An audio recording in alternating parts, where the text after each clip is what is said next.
Welcome to Sports Extra Overtime. 30 minutes devoted to high school football. It's week 7. I'm Kurt Pegler. I'm Patrick Cunningham. A lot cooler tonight, but we start with a matchup of red-hot teams. Undefeated Ridgeview Lexington against undefeated Eureka. Yeah, one of these teams will be 7-0 heading into week 8. Each team carries a state ranking and a 6-0 record. Before the big crowd at Eureka, Hornets take their first drive downfield, cap it off. Brilliant 10-yard touchdown run from the quarterback, Jake Morin. Extra point good. That makes it 7-0 Hornets. But Ridgeview answers. Caden Farrell. Huge night. Short touchdown run later in the first. The first TD surrendered by the Hornets defense since week 1. But the story of this game, turnovers. The Mustangs defense with 5 takeaways. This is Braden Campbell with a pick in the end zone to turn Eureka away. 21-7 Ridgeview Lexington, an impressive win at previously unbeaten Eureka. It's unbelievable. It feels like a movie almost. We're going to do very good. We're really excited for these next 2 games. We've got to keep working every single day and keep doing what we do. It's very helpful for us because later in the playoffs, we're going to see teams a lot like this and going to just prepare us to keep beating these teams. We feel like we can play with anybody, you know, and that's exactly the attitude I want. And if we would have gotten beat, I'd say the same thing. We came here and we fought, and we feel like we can play with anybody, and you know, it ended up being a good outcome today. Yeah, 5 big takeaways by the Mustangs D and a 21-7 win. Ridgeview Lexington 7-0. Eureka is now 6-1. More small school games coming up later, but we're going to switch to the big schools and a couple of teams hoping to remain undefeated. And in the Big 12, Peoria High with a chance to move to 7-0. First quarter, here's a huge run from Malachi Washington, and watch him just breaking tackles and running through folks, staying on his feet, running for over 30 yards down the sideline, gives Peoria a quick first down just a minute into the game, and this will set up the Lions with nice field position, and they're going to give it right back to him. Washington getting in for the score gives the Lions the early lead, but they're going to get it done through the air as well. Quarterback Tino Giss, he's going to find his receiver TQ Webb on the screen, and Webb, well, he's going to take it all the way to the house. Peoria High shutting out Bloomington 54-0. Normal West in a non-conference game over at Quincy Notre Dame. Keeper up the middle for Brock Lienerman, and they power it through the end zone for the touchdown. Later in the game, Quincy Notre Dame drops back, and Jacob Davis, he's going to pick it off for the Wildcats, running it up his own sideline. A decent return from Normal West, sets up an Owen Sen. He'll kick a field goal right down the middle to add to their lead. And later in the game, this is one of the plays of the night. Pass deflected up in the air by Lienerman, intercepted by Gavin Camp. He's going to have a convoy going the other way for a 95-yard pick six. Normal West with the non-conference win 17-0 in Quincy. Wow, what a turn of events there. Important game in the middle line. Dunlap at Washington. Each team tied for second in conference play. Tied at 7 in the first minute of the second quarter when Washington's Mitch Coughlin kicks the go-ahead field goal. We're going to have a story on him later on Sports Extra Overtime. Dunlap's offense was bottled up all night. This is one of the few big plays for the offense. Madden Burke to Graham Glover. He sheds a couple of tackles, gets to midfield, but Dunlap's only points came from its defense. And look at this Washington play. Quarterback Jake Stewart pitches to A.J. Jones, the receiver, who's now the quarterback, throws it back to the quarterback Stewart. He catches it and gets into the end zone. 24-7, Washington beats Dunlap. Pekin is another one of those unbeaten teams. They dropped the Cantonite student section. Hurt him, couldn't see him with all that camo on. First quarter Canton pass is going to be intercepted by Tanner Sprecher. He'll run it down to the 10-yard line. Great field position for the Dragons. And one play later, they'll toss it to Kanye Tyler. He is the man of the night tonight. He's going to power his way across the goal line to make it 21-6 Pekin. They'll get another stop defensively, and then quarterback Scott Jordan looking to pass. He's going to have to roll out to his right and scramble around, but he's going to find Tyler over the middle. He'll round the corner, and he's going to outrun everyone for another score. He would have 7 touchdowns in just the first half. They go on to get the win 63-18.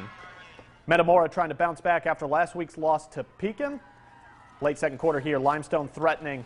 And this pass, it's going to be picked off by Ebery Grebner. He is going to kick it to himself. Coach's son, maybe his dad taught him that at home. He's going to take it back for a few yards. Redbirds take over on offense, facing a third down, but Jadavian Crawford, he's going to push through for the first, and that'll send Metamora into the half up 42-0. Third quarter now, another nice run for the Redbirds by Cody Harrison, picking up the first down. And then a few plays later, the Rockets, they would recover a Redbird fumble, one of their only defensive plays of the night. Metamora wins it 42-7. Let's go back to the Big 12. Manual taking on Richwoods in a city rivalry clash. The Knights with the football here. Nice shovel pass. Quarterback Greg Burnside to the halfback, Corey Weisinger. He gets into the end zone. The Knights are within 3 after that touchdown, but the Rams with an impressive win. Quarterback Marquise Woodson will find a hole. He'll score here. The Rams beat Richwoods last year, beat them again in 2022. 54-28 is the final.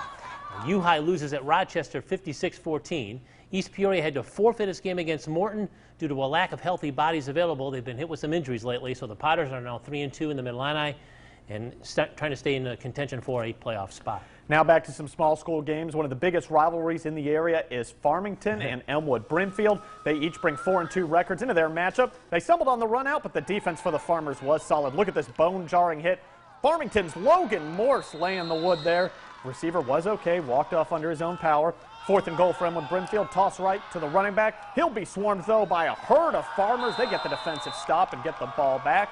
A couple plays later, quarterback keeper here by Farmington's Gage Rankin. Follow his blockers through the hole for a nice gain. However, they would have to punt it later.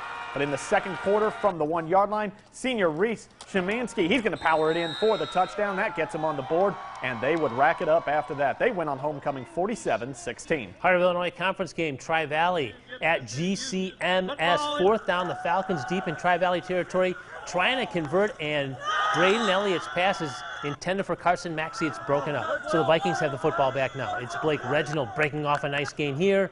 2 plays later, Andy Knox finds a man.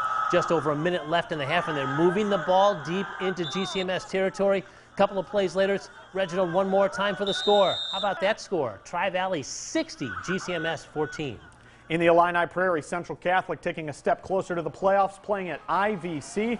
IVC will start the game with a handoff to running back Andrew Burwell. He's going to break some tackles here for a gain of about 8 yards. It's going to be followed by quarterback Nate Dennison. Here he's going to be looking for a wide receiver. Well, he's not going to be able to find one, but that won't stop him from taking the ball right up the middle, giving IVC a first down. Not a whole lot of offense in this one early. Central Catholic, though, would pull out the win 17-13. In the Lincoln Trail, it's A-Town traveling to Princeville tonight, and the Princeville quarterback Logan Carruthers looks for a quick pass to the hands of the tight end Marcus Daly. Good call, good yardage. And shortly after that, it's going to be Tyjon Keyser. He's going to get the ball, and he's going to just muscle his way into the end zone. Princeville, an impressive win tonight, 42-0 over Abingdon-Avon. Let's check some other scores from around the area. We're going to go back to the Illini Prairie. How about this win from Prairie Central? 53-6 to stay undefeated. What a win for them. Over in the Heart of Illinois Conference, El Paso Gridley, a 49-20 win on the road at Hayworth. Staying there, DMAC with a big win tonight, 44-6 over Leroy.